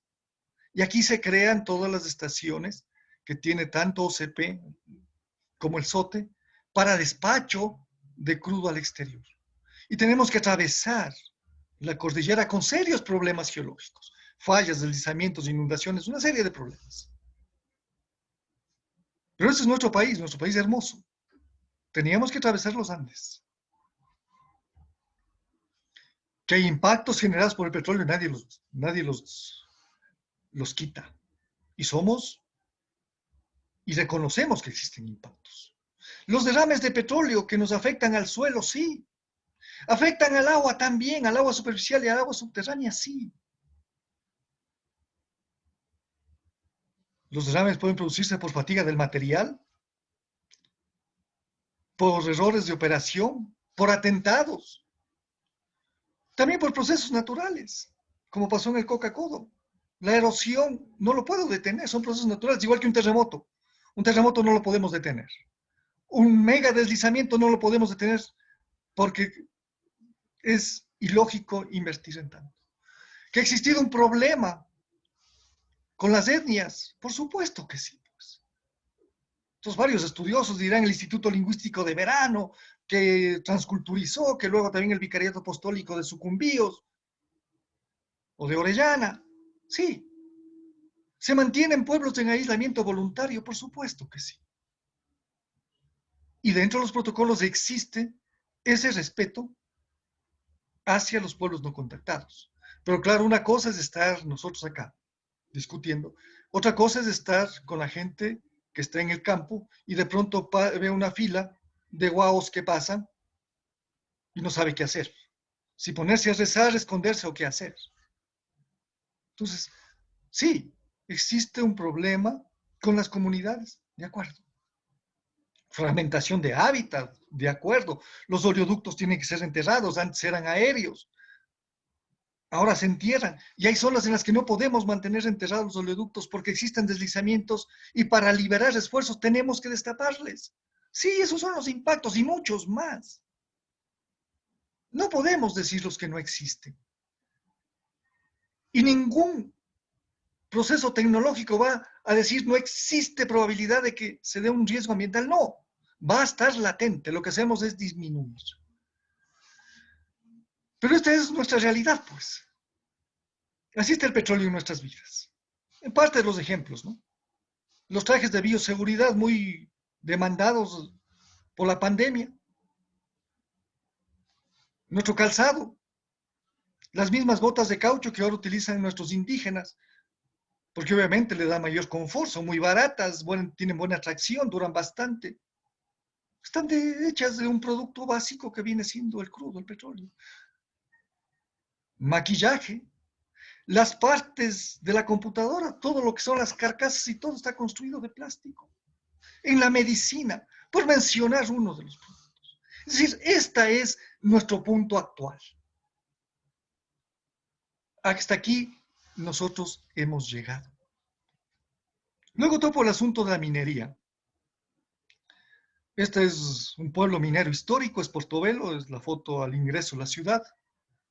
Zaruma, la iglesia de Zaruma, una ciudad patrimonial muy hermosa, pero históricamente vinculada a la minería. Y esta es una foto menos conocida. Esto está en Macuchi, donde que existió una explotación minera en la década de 1940, y gran parte de este material que se explotó en Macuchi sirvió para las balas del ejército norteamericano. Es una casa que quedó de aquella época. Hay un par de casas que quedan vestigio de aquella época minera en el país. Aquí tenemos las concesiones mineras y las áreas protegidas. De igual forma que en el petróleo, existen cinturones metalogénicos, esto es el sur del Ecuador, donde que ustedes pueden ver una gran concentración de concesiones mineras, porque en esta zona la geología, la madre naturaleza, definió que existan condiciones para que se produzca, no se produzca, más bien se generen los minerales. Y ahora tenemos el norte que tiene mucho interés, toda la zona de Imbabura, porque igual, estas condiciones son propias de cada sector. No podemos encontrar oro en la cuenca amazónica, salvo de que sea lavado y transportado por los ríos. Pero en primarios y en vetas, tiene usted que irse a las zonas donde que están los yacimientos. Impactos en la minería son muchos, simplemente voy a poner un par de aquellos. Esto es en la zona de distrito Zaruma Portobelo. Aquí existe un frente de mina, el material sacan y botan hacia ladera abajo. Obviamente me genera un impacto. Y que están regularizados, sí, lamentablemente. Que falta por hacer mucho, sí. Drenaje ácido, que es uno de los grandes problemas que se tiene. Obviamente el suelo queda totalmente descompuesto. Uso de mercurio. En teoría el mercurio está prohibido a nivel mundial, pero usted se va al sector minero, va a encontrar que están utilizando mercurio. Porque su uso en la minería a pequeña escala es muy difundido. Las plantas de beneficio, donde que tenemos cianuro que se descarga a los ríos también. Son impactos, no podemos decirlos que no. Pero una vez más volvemos al ciclo este. Ahí está una casa. Y ustedes pueden ver, solamente me voy a poner en los pisos. Baldosa, cemento, calcario, feldespratos, granitos, Todo esto tiene un origen natural. Pues. Todo esto. En las barandas, si son de acero, elemento mineral. En las estructuras, hormigón, alguien me dirá y de pronto sí, pero podemos hacer de madera. Para madera también necesito yo clavos y necesito pernos. Esta es nuestra forma actual de vida, con una sobredimensión de aprovechamiento de los recursos naturales, por supuesto, no lo negamos. Los minerales en lo que hoy estamos utilizando, gracias a esta tecnología podemos estar ustedes del otro lado y yo de acá conversando. Las antenas parabólicas. ¿Cuántos minerales? Bauxita, una serie de elementos minerales. La fibra óptica, el cuarzo. La pandemia nos ha enseñado que podemos estar trabajando en diferentes lugares, sí. Que ha disminuido el consumo de combustible, sí. Pero se ha incrementado estos consumos. Pues. Los conflictos socioambientales mineros y petroleros también, yo voy a referir exclusivamente a los mineros.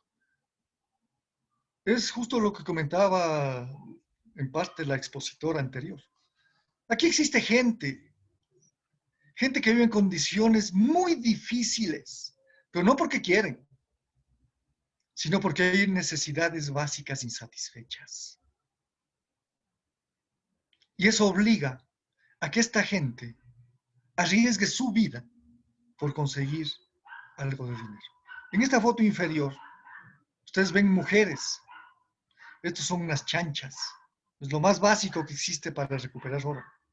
¿Y quiénes ocupan las mujeres?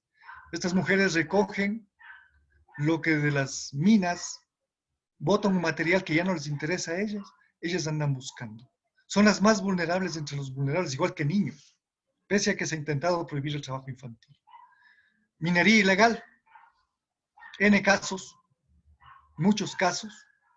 Esta es la Merced de Buenos Aires, en la provincia de Imbabura. Y es el conflicto, ¿no? Una sociedad que dice no a la minería. Lo que queremos, insisto, es abrir el debate. Y finalmente, no sé cómo esté de tiempo. Gracias. Igual es la electricidad, pues. Para generar en Agollao se debió construir un cierre. Hormigón, hierro, para conducir por un tubo de carga, otra vez acero. Esta es generación termoeléctrica de lo que les mencionaba el gas que está en el mar. Llevamos acá, tenemos generación termoeléctrica. Todo, la central termoeléctrica es de minerales. Para llevar la energía eléctrica necesitamos unas torres, necesitamos cables. Otra vez caemos. Necesitamos cobre, que sigue siendo el mejor conductor. No existe otra forma de transportar energía eléctrica que no sea a través de un conductor. Hasta ahora. Y para una vez que llega a las ciudades distribuir, necesitamos subestaciones de distribución que una vez más están hechas de minerales. ¿Qué es lo que nosotros queremos? Alternativas que sean viables. Aquí está el éxito. Porque mientras no busquemos alternativas viables, van a existir conflictos, va a existir gente que arriesgue su vida por buscar un pan para sí y para su familia, y el desarrollo sostenible se ve amenazado. No existe una receta. Hay que seguirla haciendo porque cada caso es diferente.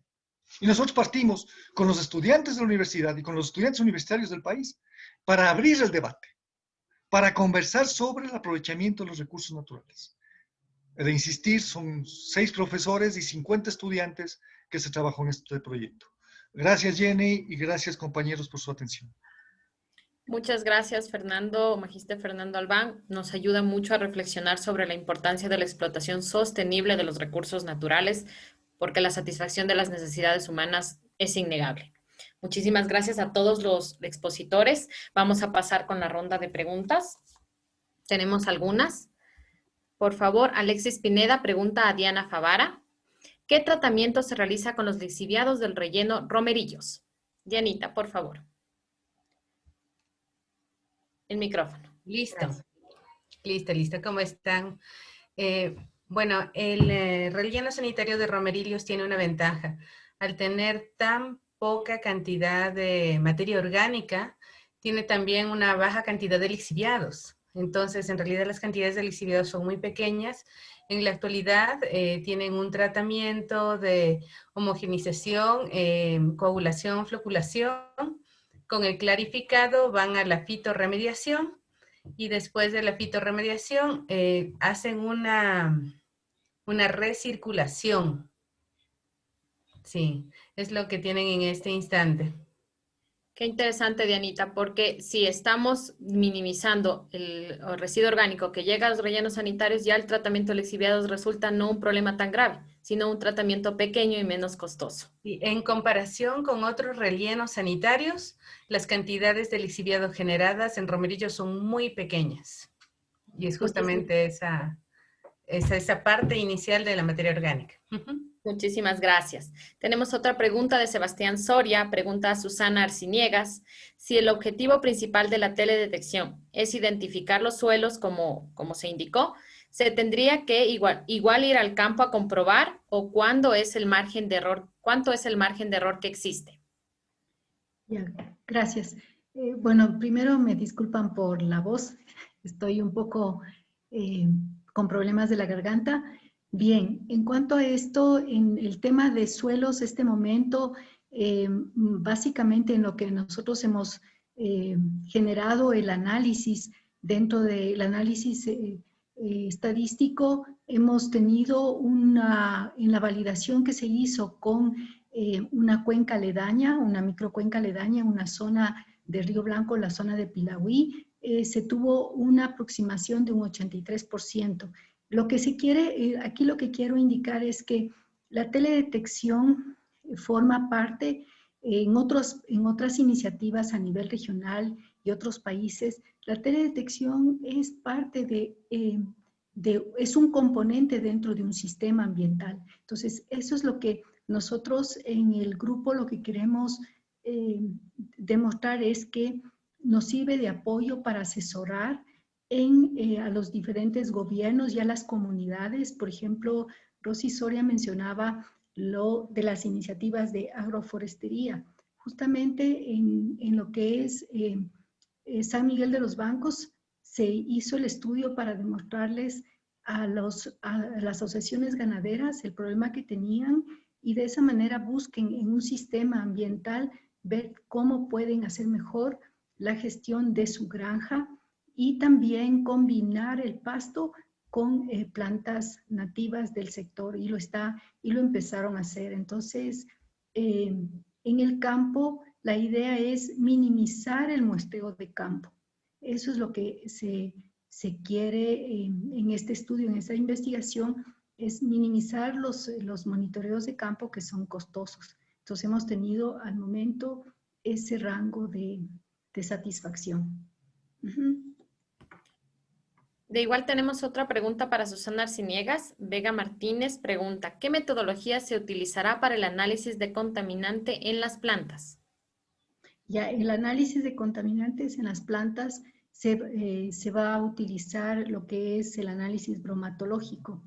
Entonces, de esa manera tendríamos las características del laboratorio del análisis bromatológico y lo contrastaríamos con la respuesta espectral, tanto en laboratorio como en las imágenes de satélite. Muchas gracias, Susana. Le voy a seguir molestando porque seguimos con preguntas para usted. Bien. Teresa Palacios felicita por su exposición y pregunta si se ha validado en los estudios presentados la información meteorológica e hidrológica obtenida con esta herramienta, considerando las particularidades del Ecuador con respecto a su ubicación y orografía. Sí, justamente en la parte de teledetección, aprovechándonos de esta iniciativa dentro de lo que es la teledetección, el Google Earth Engine, que es una plataforma que va hacia lo que es la generación de análisis de series temporales. Entonces, hicimos una evaluación en temas de clima en zonas que sí teníamos datos, ¿sí? Versus asumiendo que no los tenían, y se pudo contrastar que sí existe, o sea, un límite tolerable dentro de lo que tiene que ver, por ejemplo, con datos de temperatura. No iba más allá de, en el promedio de la serie temporal de precipitación, por ejemplo, de temperatura, perdón, no había una variación mayor en general de 1 grado. En otros casos, en la precipitación, sí existía unos ciertos cambios en ciertos meses por el tema de la recolección de los sensores, porque la resolución espacial, al ser en algunos casos de 20 kilómetros, entonces el píxel tenemos que tomar en cuenta que está generalizando lo que está en ese sector y resaltando la mayor expresión del dato, del resultado de la mayor expresión de humedad, por ejemplo. Entonces, ahí teníamos más o menos ciertos cambios, pero tampoco nos daban de que si es una zona con poca precipitación, iba a salir con mucha precipitación. Entonces, podríamos decir que la confiabilidad sí nos da dentro de un margen de un 65% de lo que estábamos analizando en precipitación, y en temperatura es mucho más estable, y de esa manera hemos podido reconstruir. Por eso es que hicimos esa reconstrucción en una zona que necesitábamos datos en Cotopaxi y que al momento no tiene mucha información meteorológica. Entonces vimos que sí nos da la confiabilidad en temperatura y en precipitación en poder hacer el análisis de los parámetros de clima. Muchas gracias, Susana. Excelente respuesta y también un muy buen estudio, muy interesante. Tenemos una pregunta para Rosa Soria. ¿Qué factores cree usted que debe considerarse durante la planificación o planeamiento territorial para evitar la degradación de suelos? Bueno, gracias por la pregunta. Creo que es bien importante que cuando se está planificando, no sé, el desarrollo de nuevas urbanizaciones y todo esto, tenemos que considerar primero que todo que los Andes tenemos pendientes, ¿no? Entonces, creo que sí hay que evitar esto de desarrollo o permisos de nuevas áreas urbanas en lugares que son pendientes, porque esto da paso a procesos de erosión. Tenemos siempre la tala de bosques, erosiones y luego posteriormente las consecuencias de deslaves, inundaciones, etcétera, por problemas más graves.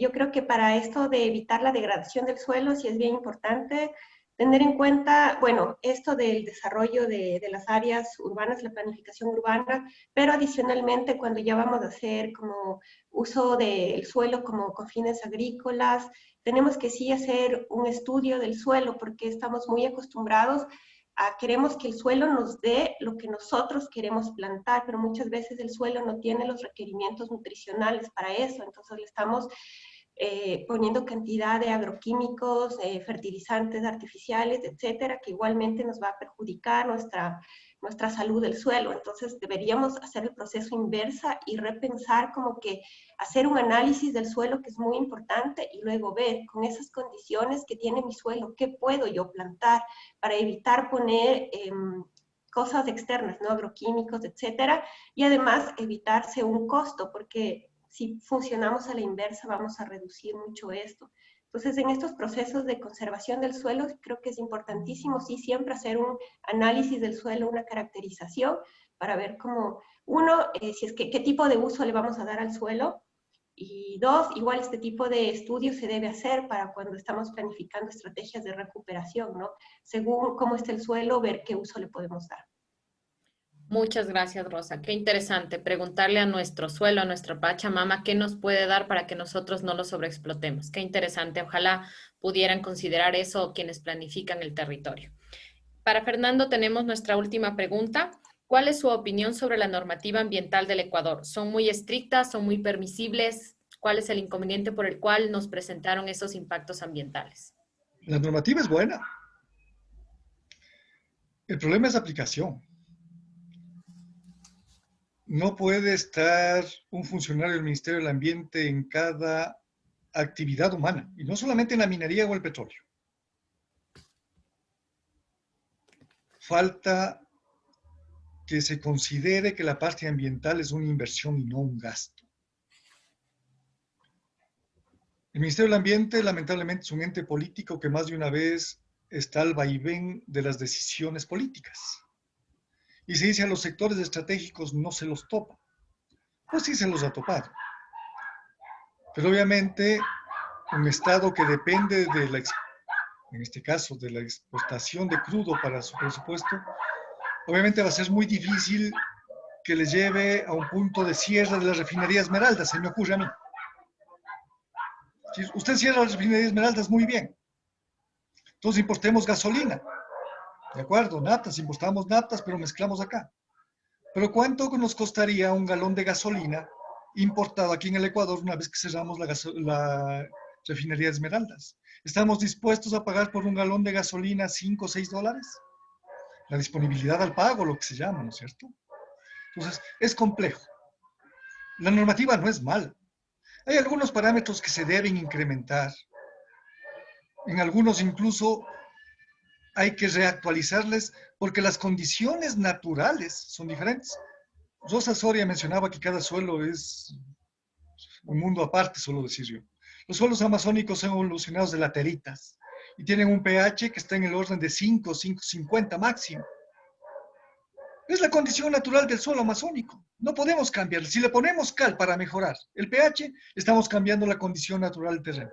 Pero la normativa dice, tiende que tener tendencia a ser neutro. No, pues el suelo no es neutro, porque tiene un origen en arcillas con alto contenido de hierro y aluminio. Entonces, eso hay que entender. La normativa no es mala. Yo suelo decir a mis estudiantes igual que la ley de tránsito. Usted sabe que en las autopistas puede ir a no más de 100 kilómetros por hora. Pero como sabemos que no hay radares, entonces nos pasamos de 100 kilómetros por hora. ¿Es problema de la ley o es problema del conductor? Es problema del conductor, no de la ley. Gracias, Jenny. Muchísimas gracias por sus respuestas, muchísimas gracias por sus exposiciones. Creo que esta mesa ha sido muy satisfactoria. Quisiera cerrar con un comentario. Es necesario satisfacer todas las necesidades de los seres humanos, eliminar la pobreza, todos los objetivos de desarrollo sostenible deben cumplirse, pero lo que tenemos que hacer es asegurar que nuestras siguientes generaciones también tengan esa capacidad. Entonces, no es el limitar la explotación de recursos naturales, sino es saber hacerlo de una forma sostenible y sustentable. Y también, como nos han explicado en nuestras muy buenas exposiciones, nuestras expositoras y nuestro expositor, la crítica, la conversación, estos espacios son muy importantes para sacar alternativas. Lo importante es reinventarnos para no seguir dañando a nuestro único planeta. Les agradezco mucho. Cerramos con este mensaje nuestra cuarta mesa y les invito a las 10:30 a nuestra quinta mesa. Muchas gracias.